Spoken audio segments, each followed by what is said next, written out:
गणनायकाय गणदैवताय गणाध्यक्षाय धीमहि गुणशरीराय गुणवन्दिताय गुणेशानाय धीमहि गुणाधीताय गुणाधीशाय गुणप्रविष्टाय धीमहि एकदन्ताय वक्रतुण्डाय गौरीतनयाय धीमहि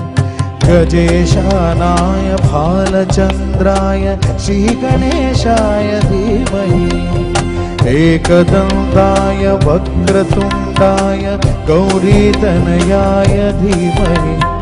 गजेशानाय भालचन्द्राय श्रीगणेशाय धीमहि